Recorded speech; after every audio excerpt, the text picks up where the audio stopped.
अन्याय जात पर या इसके पर नहीं है, वो व्यक्ति पर हुआ है, उसके बारे में कोई नहीं बोल रहा, उनको घर वालों के बारे में कोई नहीं बोल रहा, पुलिस पर जो अन्याय हो रहा है उनके बारे में कोई नहीं बोल रहा। बदतमीजी इतनी बढ़ने लगी है,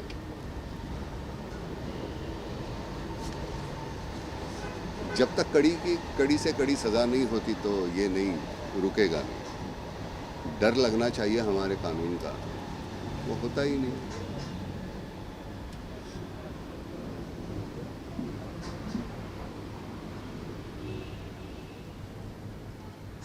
गणेशोत्सव साजरा करण्याच्या पद्धती अजूनही भडकपणा खूप आहे. यावर्षी सुद्धा आपण त्याच ट्रॅफिकच्या समस्या आणि त्याच सगळ्या गुंडगिरी आणि त्याच सगळ्या आरेरावीला सामोरं मला जावं सण लागलं. आला की आता भीती वाटते, काय कुठला अघटित होईल का, कुठं काय होईल का.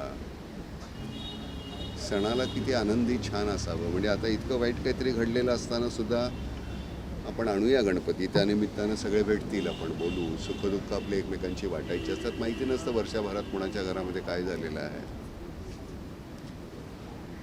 सणाचं सण पण कुठेतरी हरवत चाललेलं आहे, त्याला काय करणार आपण. तुम्ही आपण किती खर्च करतो, किती काय करतो, आपल्या आजूबाजूला जे काहीतरी घडतंय त्याचा आपल्यावर काही परिणाम होतो की नाही माणूस म्हणून मला माहिती नाही. आपण असं काय होत चाललेलं आहोत. म्हणजे मला खरंच असं वाटतं की अख्ख्या माटुंग्याचा एकच गणपती, अख्ख्या माईंचा एकच गणपती, म्हणजे जितकी स्टेशन तितके गणपती होते, किती प्रॉब्लेम सॉल्व्ह होते. आपण सार्वजनिक इतके गणपती, मग नमस्कार तर काय, मी गणपती नाही आणला आणि तरी नुसता नमस्कार केला तरी तो पोचतो. मला ते मी इथून करतोय का मनापासून.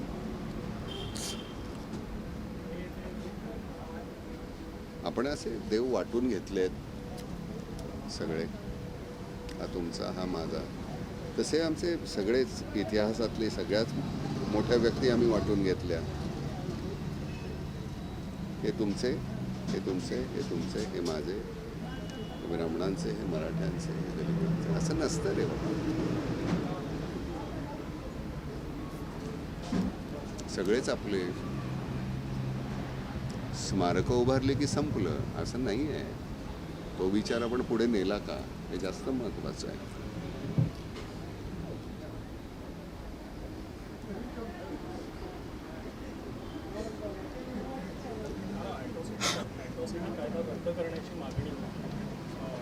मुळामध्ये माझ्या मनामध्येच, मी तुला आता तू कुठल्या जातीवर ना,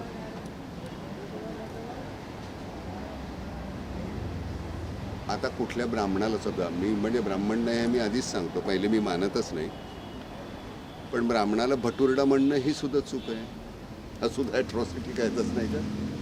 कोणालाही कुठल्या ह्याच्याप्रमाणे, मी माझ्या व्यवसायाप्रमाणे आमचे जाती ठरल्या, मी जे काम करत होतो. पण अनुल्लेखानं कोणाचाही अतिशय गलिच्छ पद्धतीनं उल्लेख करणं ही चुकीचीच आहे. त्याला कायदा का लागतो.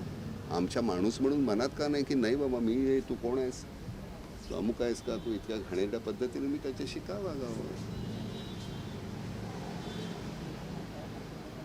आपण परीक्षेमध्ये कसे तुमचे मार्कावरनं तुमचं ठरतं ना, तुमची श्रेणी. तुम्ही थर्ड क्लासमध्ये आहात, सेकंड क्लासमध्ये आहात, फर्स्ट क्लासमध्ये आहात, डिस्टिंक्शनमध्ये आहात, हे तुमचं मार्काप्रमाणे ठरतं. तर तुमच्या बुद्धीवर तुमची आता जात ठरायला पाहिजे.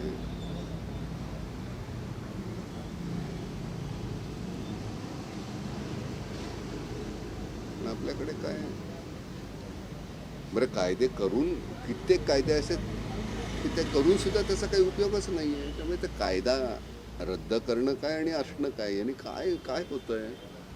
आम्हाला जे करायचं ते करतोच आम्ही. एकटा दुकट्या पोलिसावर कशीही गाडी चालवतो. आता काल मी गाडी चालवत जात असताना अंधेरीला, ज्या पद्धतीनं काही मुलं त्या मोटरसायकल ज्या चालवत होते, म्हणजे तुम्ही तर मरणारच, त्याच्याबरोबर तुम्हाला अजून कोणीतरी मरेल.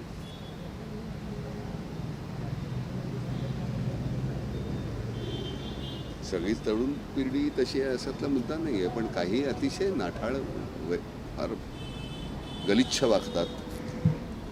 आणि शिक्षण हे एकमेव गोष्ट आहे की जोपर्यंत तुम्ही ते घेत नाही आहे. सगळी मंडळी जी अशिक्षित आहेत मेनस्ट्रीममध्ये यायला पाहिजे सगळ्यांनी, त्याच्याशिवाय नाही आपल्याकडे काय होणार. जोपर्यंत मुख्य प्रवाहामध्ये सगळे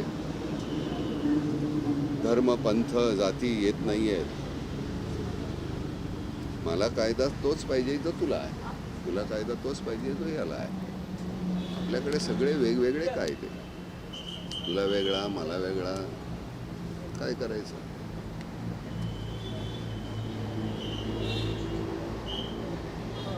विसंगती खूप झालेली आहे आपल्या ह्याच्यामध्ये.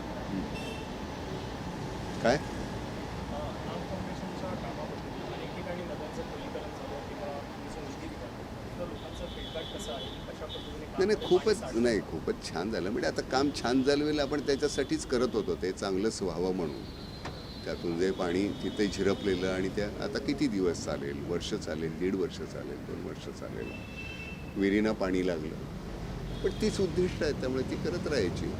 सगळ्यात महत्त्वाचं नामच्या याच्या माध्यमातून आपल्याला शिक्षणासाठी ही जी मुलं आहेत, कारण ज्या फीज आहेत तुमच्या वर्षाच्या, त्या मुलांना नाही परवडत. एक तर राहण्याचा खर्च, खाण्याचा खर्च, पुस्तकांचा खर्च, कॉलेजचा खर्च, याच्यातून अतिशय हुशार असलेली गरीब वर्गातली मुलं, मी खालच्या वर्गातली नाही म्हणत, मी गरीब जे आहेत, सांपत्तिकदृष्ट्या जे कमी आहेत, मग ते सगळ्या समाजातली आणि धर्मातली, त्यांच्या शिक्षणाची आणि आजारपण हे सगळ्यात महत्त्वाचं आहे. औषधं इतकी महाग आहेत आणि आपण ब्रँडेड सगळी औषधं आपण घेत राहतो. तर त्या ब्रँडेड ह्याची खरी तर ती किंमत त्याची 2 पैसे असते, पण ते विकताना ते 20 रुपयाला विकतात. त्यामुळे ते मूळ जे कुठला घटक आहे त्याच्या आपण कुठली ती जेनरिक, त्याचा आता आपण काहीतरी सुरू करायचं आहे. आणि शिक्षणाचं, ही 2 महत्त्वाची गोष्टी आपल्याला करता आल्या तर, कारण काय हे पुन्हा आपला किती 2/3 समाज हा तिकडचा आहे, गरिबी याच्यातला, म्हणजे 66%. आणि हे काही मी किंवा आम्ही करून किंवा काय, हे काम सतत अव्याहत करत राहायला पाहिजे. त्यांना सगळ्यांना त्या 33% जो तुमचा आहे, जो ठीक वर्ग आहे, त्याच्यामध्ये त्याचा 43 कसा होईल, मग 73 कसा होईल, जास्तीत जास्त. आणि आपले काही मंडळी बघतो आपण, नेते इतके आश्लाद्य आहेत, यावेळी निदान खूपसे बरे पण आहेत, पण काही इतके नाठाळ आणि इतके विचित्र, कुठल्या वर्गाचं काय प्रतिनिधित्व करतात, काय बोलतात, गलिच्छपणा आहे. बरं, त्यांची नावं घेऊन बोलता येत नाही. कधी कधी असं वाटतं की कसं काय हे नेते होतात. फक्त कायदे आणि कायदे करून आणि ते बदलून किंवा पुन्हा रद्द करून काही होणार नाही. माणसं म्हणून आपण जर का आपल्याला स्वतःला कुठेतरी अजून सुधारू शकत असू तर, आणि कडक धोरणं पाहिजेत. फार मवाळ मवाळ मवाळ असून चालणार नाही. म्हणजे तुम्ही आम्ही सुद्धा नुसतं मवाळ राहून नाही असं नाही, असं नाही.